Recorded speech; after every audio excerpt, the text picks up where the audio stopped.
As a young boy in Yorba Linda, I never thought of becoming President of the United States or even entering politics. My goal was to become a railroad engineer. Sometimes at night, I was awakened by the sound of a train whistle, and I would dream of the far-off places I wanted to visit someday. My father built this house himself. My father wasn't trained as an architect, but he taught himself to become a highly skilled mason and carpenter. He was particularly proud of the living room fireplace, and apparently others admired it as well, because I am told that in addition to ours, he built the fireplaces of several of the neighboring houses. The living room was the center of our life in this house. Before the days of television and radio, reading and conversation were our major indoor recreations. My first taste of politics came at the dinner table, which was in a corner of the living room. At dinner, my father would engage us boys in lively conversations about the events of the day. I owe my early interest in debating to those dinners. Even though I was young, my father believed that no one was too young to have an opinion and to learn how to express himself.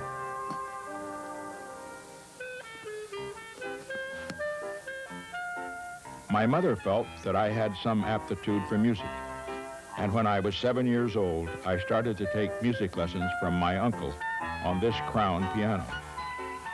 I also learned to play the violin, the clarinet, the saxophone, and the accordion.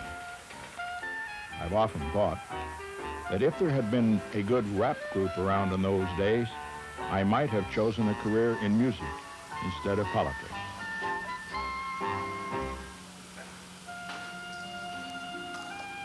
After doing the dinner dishes, a chore that we boys all had to share, I would often read in front of the fireplace until bedtime.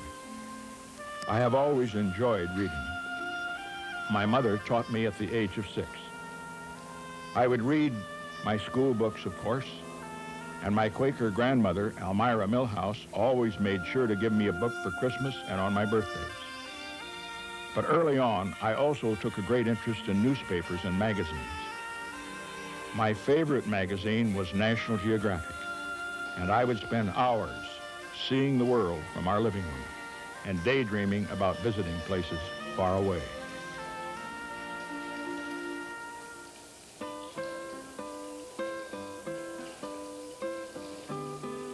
I was born on January 9, 1913, in my parents' bedroom, which is located off the main living room. It was the coldest day of one of the coldest winters in California's history. Our family doctor, who had driven out to Yorba Linda in a horse and buggy from Whittier, 12 miles away, wrapped me in a blanket after delivering me and put me in a laundry basket to keep warm. Years later, he told me that his main recollection was that I had the strongest and loudest voice of any baby he had ever delivered. My 3 brothers, Harold, Don, and Arthur, and I all slept in a small bedroom upstairs. It was crowded. We sometimes had arguments. But except for occasional pillow fights, we all got along famously. The back rooms were my mother's domain. You can see the room where she sewed for the family, and the pantry, where she stored canned peaches, pears, string beans, peas, and corn, all of which came from our garden.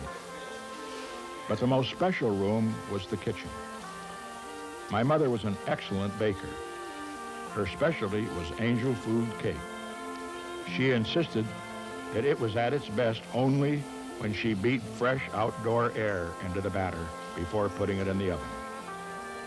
I can see her now, standing outside the kitchen door in the chilly pre-dawn air, beating the batter with a big wooden spoon.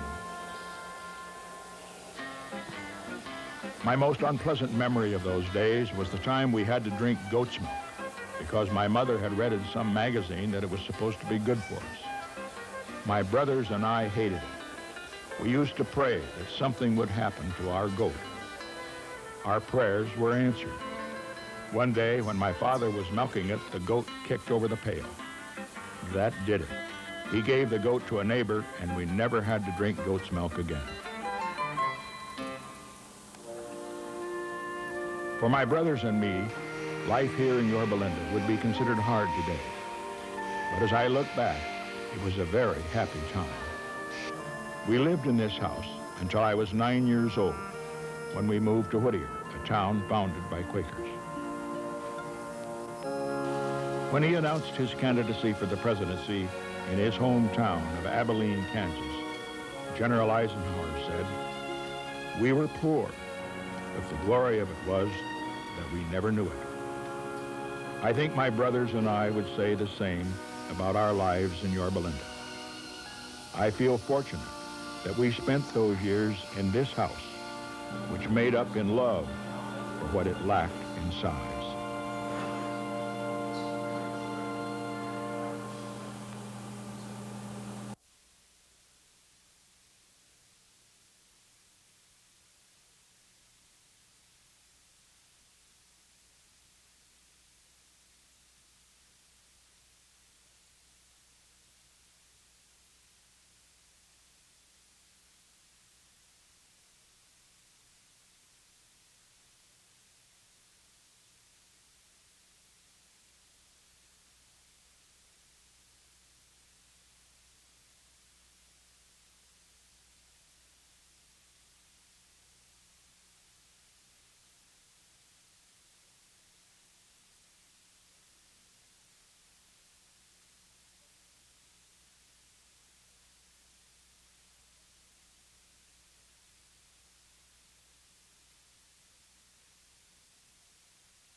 A man down in Texas heard Pat on the radio mention the fact that our two youngsters would like to have a dog.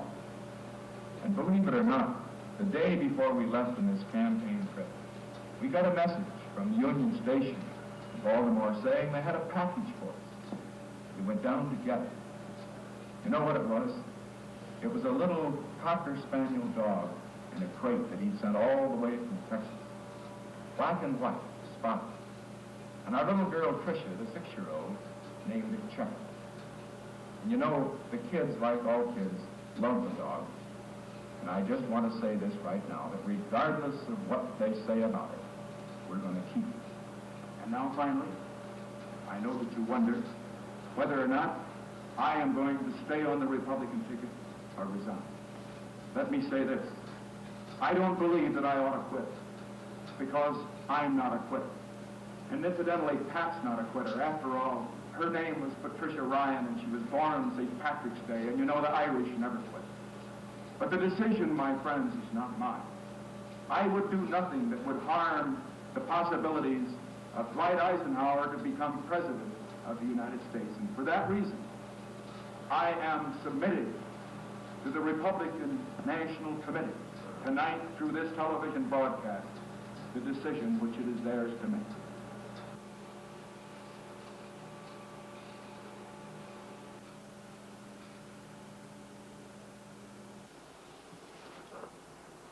Good evening.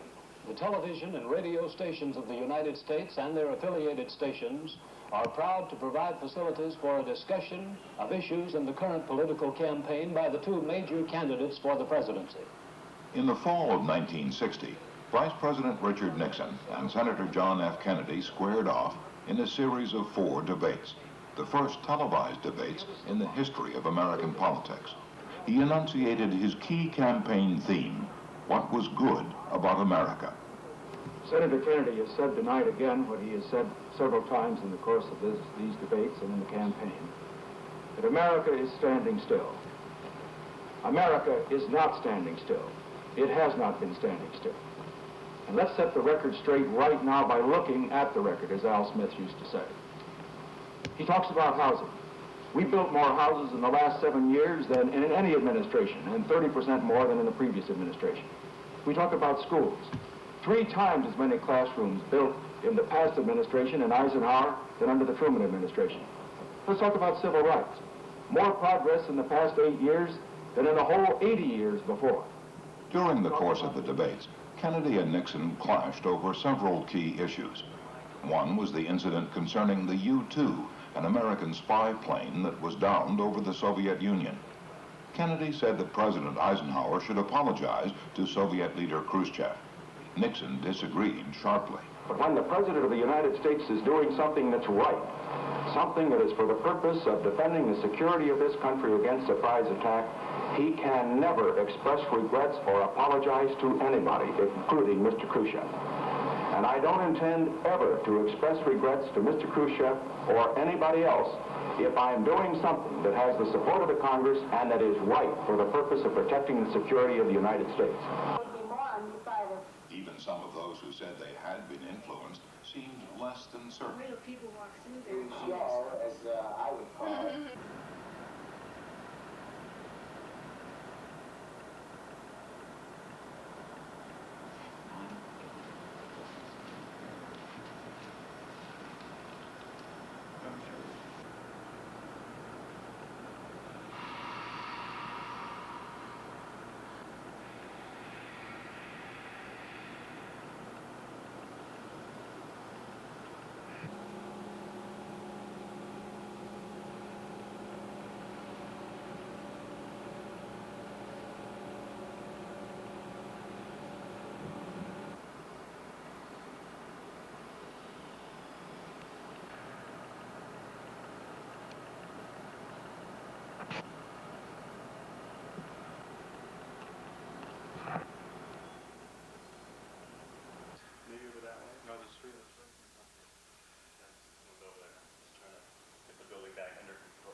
Here's a screwdriver. What's been curing the hard of hearing? Yes,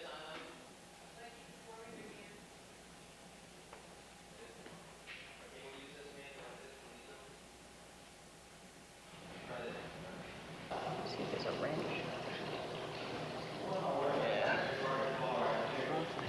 I'll hold for now. No, not that one. I'm gonna rotate them. I just.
Good evening, my fellow Americans. Tonight I want to talk to you on a subject of deep concern to all Americans and to many people in all parts of the world, the war in Vietnam. I believe that one of the reasons for the deep division about Vietnam is that many Americans have lost confidence in what their government has told them about our policy. The American people cannot and should not be asked to support a policy which involves the overriding issues of war and peace unless they know the truth about that policy. Tonight, therefore, I would like to answer some of the questions that I know are on the minds of many of you listening to me. How and why did America get involved in Vietnam in the first place? How has this administration changed the policy of the previous administration? What has really happened in the negotiations in Paris and on the battlefront in Vietnam? What choices do we have if we are to end the war? There were some who urged that I end the war at once by ordering the immediate withdrawal of all American forces. And so tonight, to you, the great silent majority of my fellow Americans, I ask for your support. I pledged in my campaign for the presidency to end the war in a way that we could win the peace. I have initiated a plan of action which will enable me to keep that pledge. The more support I can have from the American people, the sooner that pledge can be redeemed. For the more divided we are at home, the less likely the enemy is to negotiate at Paris.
Quakers are, and all that sort of thing.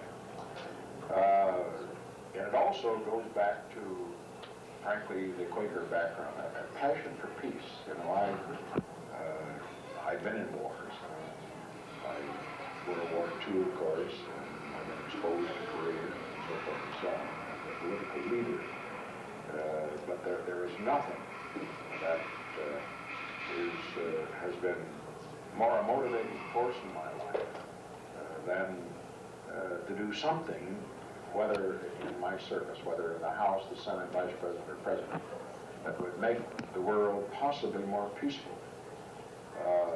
I know many of my critics, but what I've attempted to do is to be quite pragmatic, recognizing that it isn't enough just to be for peace. You have to recognize that there are evil forces in the world that are not for peace, that there are aggressive forces. Until your historic initiative, there had been no diplomatic ties between... I would say it goes back to my education at Whittier. The study of history, the study of philosophy, the fact that even long before I went to Whittier, that my interest in geography. Geography deals with foreign affairs, not just where the countries are and all that sort of thing. And it also goes back to, frankly, the Quaker background, a passion for peace. You know, I've been in wars. World War II, of course, and I've been exposed to Korea and exposed to Vietnam and so forth and so on as a political leader. But there is nothing that has been more a motivating force in my life than to do something, whether in my service, whether in the House, the Senate, Vice President, or President, that would make the world possibly more peaceful. I know many of my critics, probably justifiably based on my record, will say, well, you certainly hadn't acted that way in decision-making. But what I have attempted to do is to be quite pragmatic, recognizing that it isn't enough just to be for peace. You have to recognize that there are evil forces in the world that are not for peace, that there are aggressive forces, and that unless you stop that aggression, that you are not going to have a real peace. You have to recognize that if you, in the name of peace now, roll over in front of an aggressor, that may buy peace, not even in your time, but maybe in our time, but it ensures war at a later time, Munich being the prize example. And so, while I was for peace as a Quaker, I suppose I must say that I was always against appeasement, not because I was for war, but because I was for peace for the generation, for a century, rather than just peace in my own time.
Wait a minute, just give me one.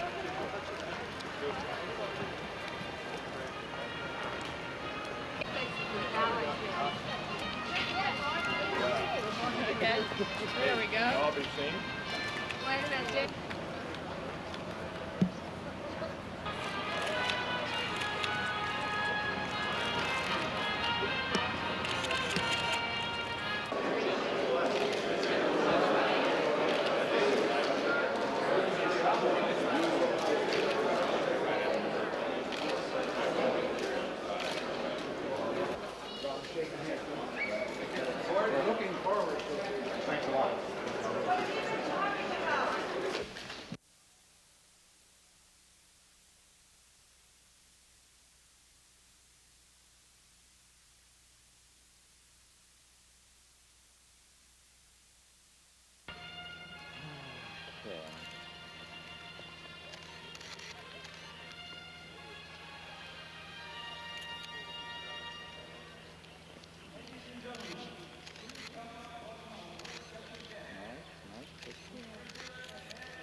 The 38th President of the United States, Gerald Ford, and Mrs. Betty Ford.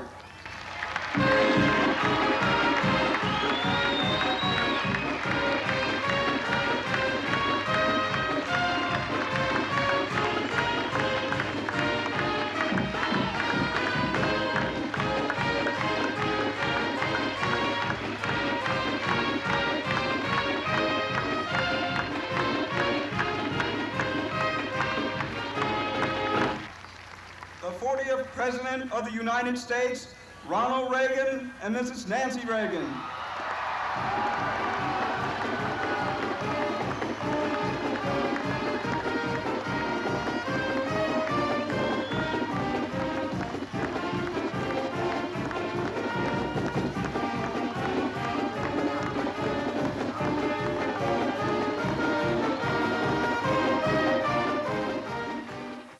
The 37th President of the United States, Richard Nixon, and Mrs. Pat Nixon.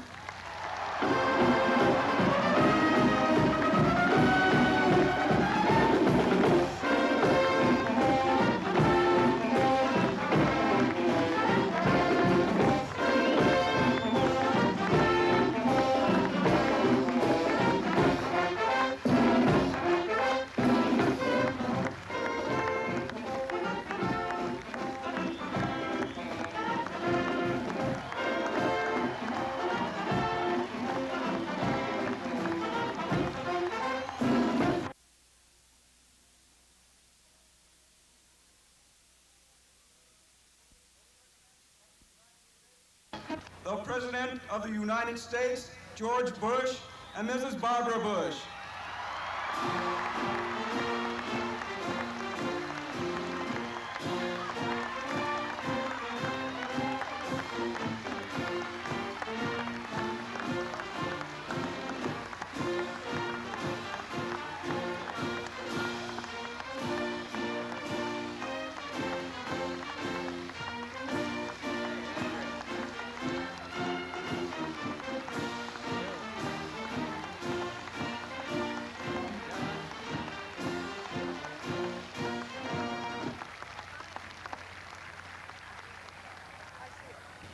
It does not diminish the roles many others in our country have played in the expansion of democratic freedoms to say that you, Dick Nixon, have the gratitude of men and women everywhere who cherish peace with liberty because you loved your country and because you had the courage to serve.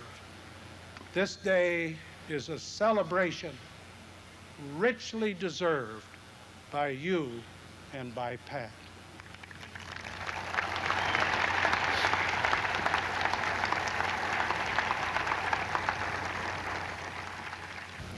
Richard Nixon is a man who understands the world. He understands politics, power, and the forces of history. Whether with Mao or Brezhnev, de Gaulle or Gandhi, Nixon was the first among equals, a man whose foreign policy was universally acknowledged as brilliant. During my 8 years in the White House, I relied on his insight and wisdom, and I will always be grateful for the benefit of his seasoned expertise. Richard Nixon helped change the course not only of America, but of the entire world. He believed in returning power to the people, so he created revenue sharing, and that young people should be free to choose their futures, so Richard Nixon ended the draft. And he helped the United States reach new horizons in space and technology.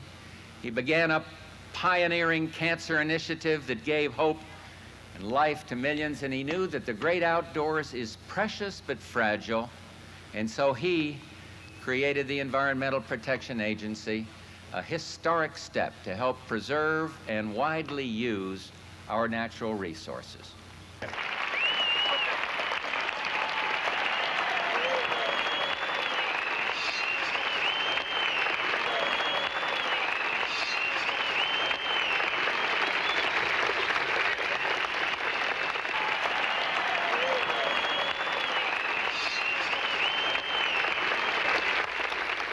What you will see, among other things, is a personal life, the influence of a strong family, of inspirational ministers, of great teachers.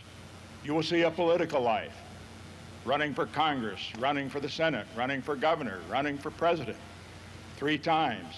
And you will see also the life of a great nation, 77 years of it, a period in which we had unprecedented progress for the United States. And you will see great leaders who changed the world, who helped to make the world what we have today. Let history record that we just did not save the world from communism, but that we helped to make the world safe for freedom. That is the great challenge for Americans today.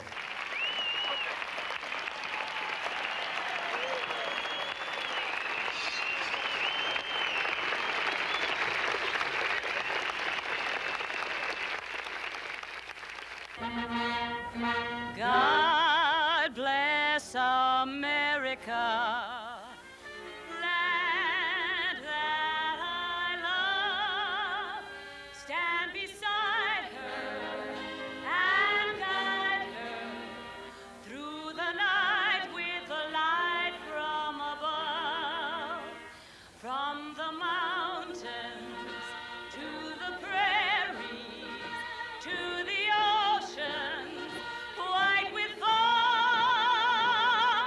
God bless America, my home, sweet home. God bless America, my home, sweet home.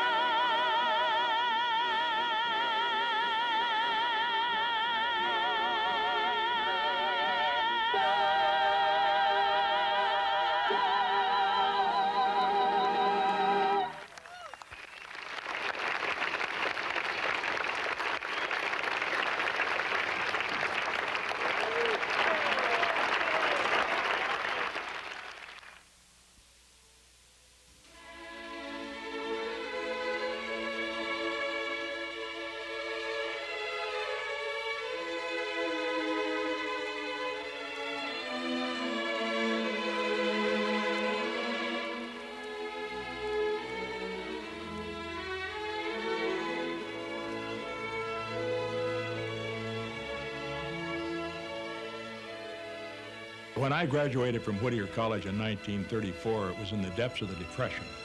And believe me, I wasn't thinking then possibly of running for president someday. In fact, all I was thinking of was getting through law school and then hoping to be able to make a living as a lawyer.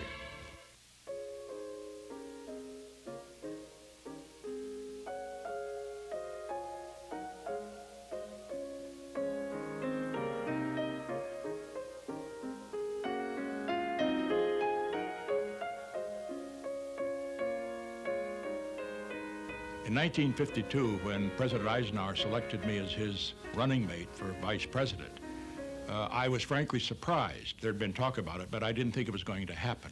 Chair declares Richard M. Nixon, the Republican nominee for Vice President by acclamation. An indication of that was that after I made my acceptance speech, I got some letters from people who said, why didn't you wear a dark suit? The reason I didn't wear a dark suit, I didn't expect to use it. And so as far as thinking then, way back in 1934, or even in 1952 when I was already a senator, that I might someday run for vice president or president, that just wasn't the case. President Eisenhower, we must remember, was a great general before he became a great president. And as a general, he knew that life was not certain. He wanted to be sure that his second in command could take over if anything should happen to him. So under the circumstances, therefore, he insisted that I know everything that was going on. And so consequently, I was his junior partner. Another thing that led to my having the great responsibilities I did on the political front was that he did not consider himself to be a politician. No, actually, he was a great politician.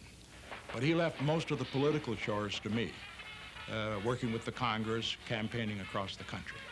And that, combined with the foreign trips I took as vice president, gave me a great opportunity and to him I am most grateful. The greatest honor history can bestow is the title of peacemaker. This honor now beckons America. When we talk of peace, there's a tendency to think that there's some formula out there whereby we can have peace and it's going to be perfect and it's going to be permanent. What we have to understand is that that isn't the case. What we can do is to make progress toward peace. In our administration, we made progress toward peace. We laid a foundation for peace. And I think all the leaders today must understand there's no easy formula out there. Never assume that simply because you made this deal or that deal with the Soviet Union or anybody else, that peace is here and it is permanent. Peace is like a very delicate plant. It must always be cultivated and nurtured, or it will wither away and die. I'm often asked by people, what do you want to be remembered for? What is the major achievement of your administration?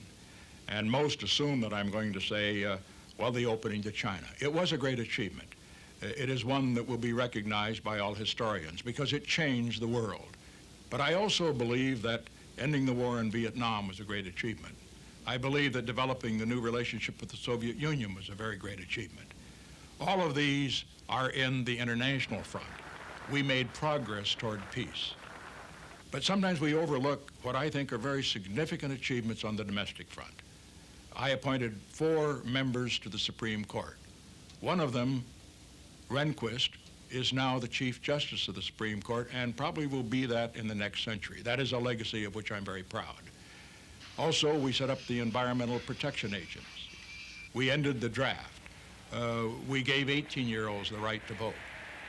And then there was another accomplishment that many perhaps have forgotten. In 1971, in my State of the Union, I announced an initiative, a war on cancer. We've made progress on that. We have not yet won it.